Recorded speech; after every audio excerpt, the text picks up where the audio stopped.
मूर्ख सम्राट और चतुर मंत्री। किसी नगर में एक मूर्ख राजा राज करता था। उसका नाम था राजा देवराज। देवराज को न तो नीति का ज्ञान था और न ही प्रजा के हित की चिंता थी। लेकिन राजा के मंत्रिमंडल में एक बहुत ही चतुर और बुद्धिमान मंत्री था, जिसका नाम विश्वाजित था। वह अपनी समझदारी और दयालु स्वभाव से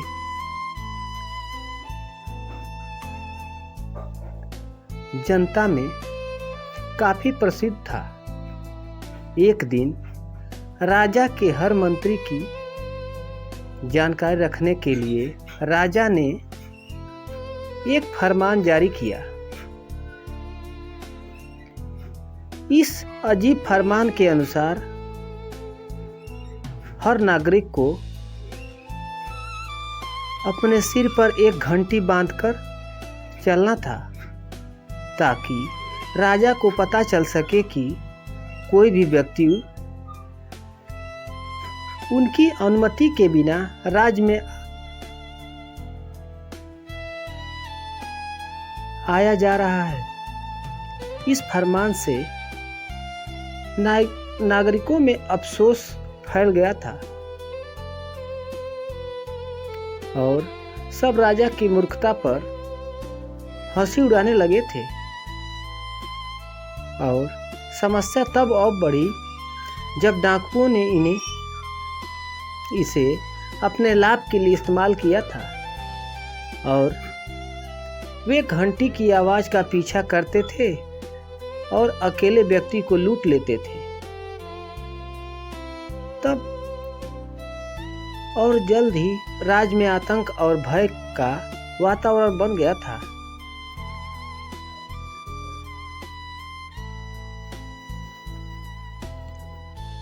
मंत्री विश्वाजित ने जब यह देखा तो वह बहुत चिंतित हुए। उन्होंने राजा के पास जाकर इन्हें इस फरमान के नकारात्मक पहलुओं के बारे में समझने का निश्चय किया। लेकिन राजा ने कहा, मैंने यह फरमान अपने विवेक से निकाला है। अगर तुम्हें इसमें कोई बुराई दिखाई देती है तो तुम कोई हल निकालो। मंत्री विश्वाजित ने सोचा और एक योजना बनाई। उन्होंने एक नगरवासी को बुलाया और उसे एक बड़ी झील के पास एक विशाल पेड़ पर घंटी बांधने का आदेश दिया।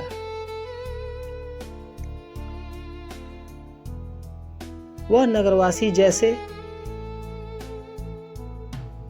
जैसा उसने कहा वैसे किया। अगले दिन जब हवा ने उस घंटी को बजाया तो उसकी आवाज पूरे नगर में गूंज उठी।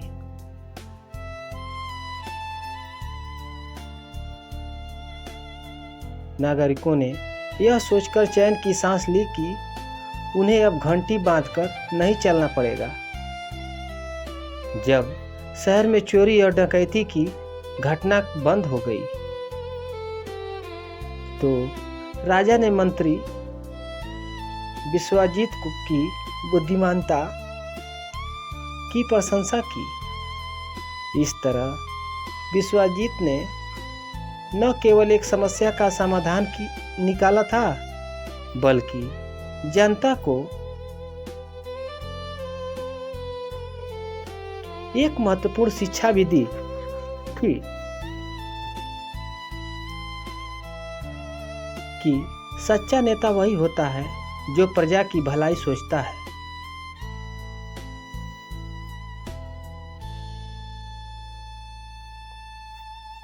और संकट के समय में सही मार्गदर्शन करता है। राज्य में स्थिति और समान हो गई थी और जनता एक बार फिर सुख और शांति से जीने लगी थी।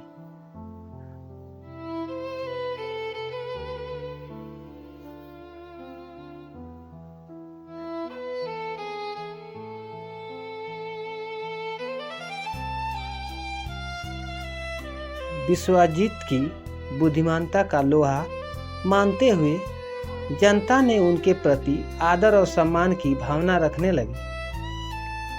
राजा देवचंद ने भी यह समझ लिया था कि अकेले शक्ति होना ही पर्याप्त नहीं है।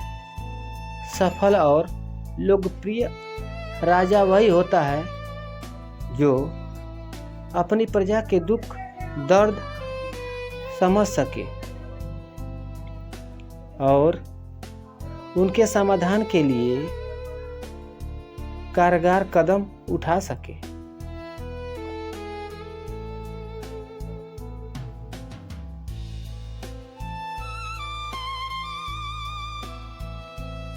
समय बीतता गया और राज्य फलता फूलता रहा।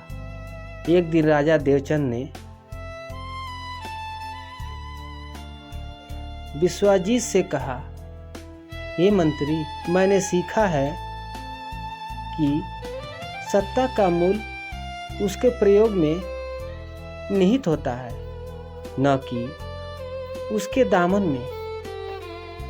अब मैं चाहता हूं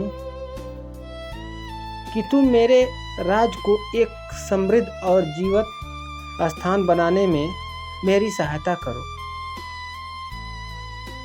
विश्वजीत ने राजा के इस परिवर्तन को सराहते हुए कुछ अच्छी नीतियों का सुझाव दिया।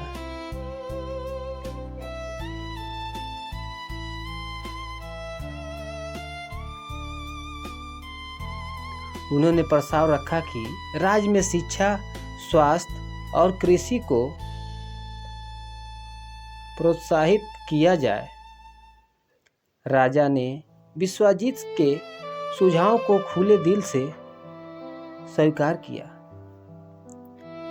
और जल्द ही राज्य में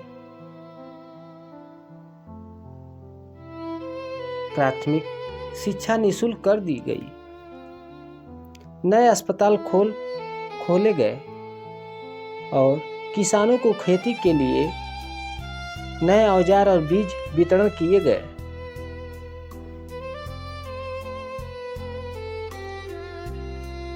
प्रजा ने अपने जीवन में आए इस सुधार को देखा और वे राजा का शुक्रिया अदा करने लगे।